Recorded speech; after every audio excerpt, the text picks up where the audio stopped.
Ah, you've returned and made your way to my fine establishment, the Scythe and Bones Tavern. We're fully licensed to serve every alcoholic beverage from across all realms, spaces, and times. So pull up to the bar, my friend. Given what occurred in our last meeting, I'd not have been surprised if you decided that reducing your sojourns in this realm was more prudent for your health. Why do you look at me with that goofy, confused look? You don't recall the other night, do you?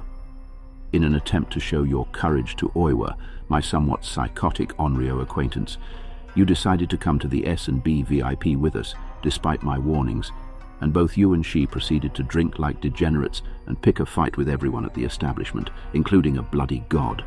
You should be thankful Thor admired your courage, as stupid as you were, and merely cracked your head with a bottle rather than his hammer. But Oiwa was quite entertained and spirited you back to your home. You've made quite an impression, it seems. Oh, don't look so sullen. How many humans can say they've brawled back-to-back with an onryo and lived? Speaking of, where are my manners again? You may have noticed this lovely woman here giggling at your misfortune and felt a chill on your neck. Her name is Otsuyu, and yes, she is also an onryo. Fortunately, her demeanor is far more tranquil than Oiwa, so I don't think you'll have to worry about having your intestines ripped out of your ass today. She has consumed 4 bottles of tequila, though, so mind your manners. Otsuyu, my dear, if you don't mind, my friend here would love to hear more about you. Can I tell your tale? Why, of course, you can have more tequila. I'll not deny a lady her poison of choice, especially when you're whipping out your Amex Centurion. Yes, American Express Services, the Corpseroad mortal. Otsuyu's Ducati parked outside didn't pay for itself. So down your drinks and allow me to open this window into another time. Skål. Have you heard of the Obon Festival in Japan? It's a festival in which the people there invite the spirits of their dead ancestors to their homes and, effectively, party with them for 3 days. Of course, there's more to it than that, but very few spirits return to Japan just to sit in a temple bored out of their minds. Instead, drinking, partying, hauntings, and orgies will be the order of the day. I guarantee that. Rooms here at the Scythe and Bones are already reserved to capacity for August, since, while one may enjoy seeing their family occasionally, most do not enjoy being around them for longer than a few hours before they feel compelled to burn their houses down. Who wants to stay in a one-bedroom home watching their 45-year-old descendant jerk off to tentacle hentai porn while holding his anime waifu pillow to which he's legally married? It's not a good look. Anyway, in Tokyo there lived a man named Ojiwara Shinojo. Not the best-looking of fellows, but certainly not the worse. A 5 out of 10, maybe 6 on a good day. He was just an average dude living an average life with his average wife. What's that, Otsuyu? Oh, she had died recently. Ah. That would explain all the lube and porn magazines I see on his bed. We all grieve in different ways, I suppose. Unfortunately, the dating game doesn't give 2 shits about one's grief, and our boy was being shot down left and right on Tinder. He couldn't understand why. He was dutifully employed, earned an above-average salary, and was a nice guy. But oh my God, Otsuyu, he wasn't an incel, was he? You're laughing, but no one calls themselves a nice guy on a bloody dating profile unless he wants to be a forever virgin. His hair is unkempt. He's wearing a dirty white t-shirt, and his wall is covered in Funko Pop toys. How hilarious would it be if his ancestor was Nobunaga Oda? Oda would probably seppuku again right here on the table. My God, man, what a shit show. Now then, the yearly Obon festival was just getting started, and while everyone from humans, yokai, and ghosts of all shapes and sizes were out having a grand old time, Ojiwara decided to stay at home, sit on his porch with a pitiful look on his face as he lost every game of NBA 2K on his PlayStation. Frustrated and tired, he got up to go into the house for the night. But he started to notice a chill in the air, like the wind blowing off a glacier in the middle of a desert. A low fog slowly, eerily crept up his street, and in the distance he could see 2 lights moving toward his home. Bikers, he thought, as he could hear their engines revving and smell their tires burn out in the air. Typically, this would have annoyed him, and he'd have just returned to the house, but something about the lights kept him there. It was almost like he was hypnotized by them. They made him feel warm despite the sudden temperature change. The lights came closer to his home, and thinking they might be hoodlums, Ojiwara took hold of a nearby baseball bat just in case he needed it. Of course, if they were going to rob him, he would give them a hard time about it. Eventually, the bikers made it to the front of his house and came to a stop. They were not what he expected.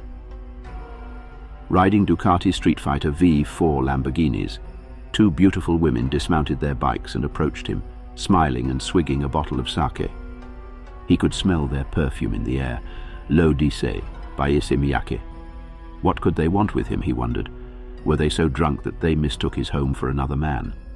The first woman bowed and introduced herself as Otsuyu and her friend Sakura. They were in town for the festival, visiting friends and looking to make new ones. They said they saw him looking down and out, felt that no one should look that way during the festival, and wanted to bring him out for a night on the town. While he found their personalities unusually friendly, Ojiwara couldn't deny that fortune smiled on him by bringing two of the hottest broads he'd ever seen to his doorstep. He felt a vigor rise in him, likely his dick, but definitely a desire to get out of the house and enjoy their company. He was a few days from payday, so he feared looking poor to the girls, but Otsuyu offered to pay for everything, and all he had to do was come out with them. So, thinking with his short sword, our boy went out into the world with two women he didn't know, and you know what, he had a great time, dancing, drinking, and living the high life. He hadn't felt this way in years. When they arrived back at his place in the early morning hours, Otsuyu asked if it was all right if they slept there, as the ride back to the hotel was long, and they didn't want to get pulled over for a DUI. Ojiwara agreed, set up the guest room, and the trio headed up to their sleeping areas. Roughly an hour later, however, Otsuyu made her way into Ojiwara's bedroom and informed him that there were some whores in this house, and he better get his bucket and a mop for this wet-ass pussy. I said certified freak, 7 days a week. Wet-ass P-word, make that pull-out game weak. Yeah, you effin' with some wet-ass P-word. She proceeded to engage in triple X-rated things with him, too degenerate to describe here, but she and I will surely discuss later. Otsuyu, you absolute harlot, you're disgusting and I love it. Have another tequila shot on me. As the candled lanterns from the festival dimmed outside, Sakura entered the room and informed Otsuyu that they had to return to their hotel. Ojiwara, scrambling for his phone to get her number or Instagram account, was put at ease when Otsuyu informed him that she would return. Every night after, Otsuyu and Sakura would return to Ojiwara's home, take him out for a night of debauchery, fuck his brains out, and leave before dawn. Ojiwara fell in love with Otsuyu so deeply that he began to ignore everyone and everything in his life. He told his bosses to go fuck themselves and lost his job. He stopped showering and taking care of his physical appearance, which, to be frank, was his fucking problem to begin with, so how he managed to have a wife in the first place is beyond my comprehension. The man was practically becoming Gollum from the Lord of the Rings, waiting for his precious Otsuyu to return to him.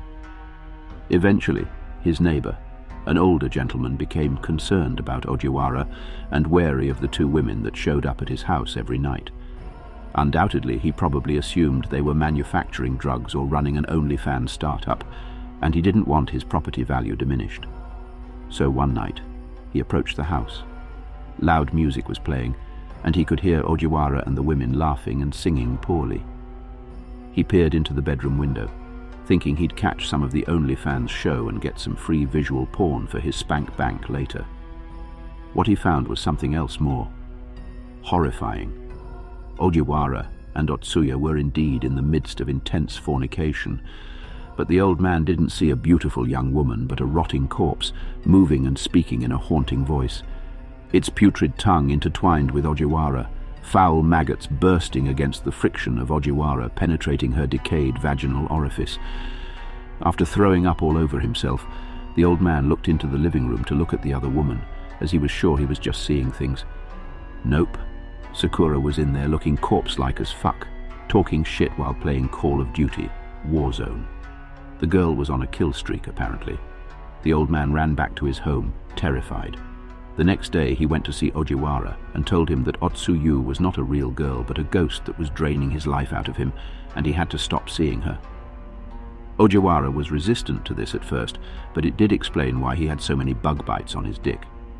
Happy that she hadn't given him herpes, he went to the local temple and acquired a magical charm that he could place on his door to keep Otsuyu and Sakura out. Otsuyu arrived the next night, but unable to get through the night or convince Ojiwara to come out, she and her friend left. Ojiwara was safe, or he would have been if he wasn't a fucking moron. As you can see by her drinking habits and that mischievous smile, Otsuyu is quite entertaining company. She was like crack to Ojiwara and, like a true addict, he just couldn't fight the itch for another hit. He'd found the address to her hotel and discovered her gravestone. Otsuyu appeared to him again, looking as ravishing as ever. She touched his face softly and asked if he would like to come home with her. He agreed. Days went by, and a search party was formed to find Ogiwara. Tracking down his last location via his phone, the party came across Otsuyu's grave. Digging the grave up, they were stunned by what they saw. Inside, they gazed at the body of Ogiwara, a bottle of Viagra and tequila, and wrapped around the half-decayed skeleton of Otsuyu to be home with her forevermore. Well, that's at least what he thought. Otsuyu couldn't give two shits about forevermore, as she's a bit of a succubus and does something like this every Obon festival. It's how she recruits skilled staff for her club, the Second Circle. Don't feel too bad for him. He's the head cook, well paid, and even got himself a new girlfriend. Otsuyu even cut a deal with some of the higher-ups in the Buddhist realms to hook the couple up with reincarnation at some point in a couple of 100 years if they desire to return to Earth. You're sitting next to a hell of a boss, bitch. Oh, you have that look on your face like you want to throw up. It's about the maggot lube thing, isn't it? Oh, she does that for the lulz by possessing a corpse and creating an illusion. Such a mischievous sense of humor. On the Corpseroad, that isn't a thing you'd have to worry about. You see her true form, or at least the form she desires to be seen as. Were she to seduce you, it would be as if you were sleeping with any other woman from your world. I just don't think you'd survive the night from mere exhaustion. Now, Otsuyu, we are going out for some sous vide steak at a delightful little place I know in Florida called Harold's, and we must make a stop in Napa for a bit of wine. Assume a proper form. We don't want to terrify the people. Halloween isn't here yet. Ha! As for you, our time together ends on that note. Until next time.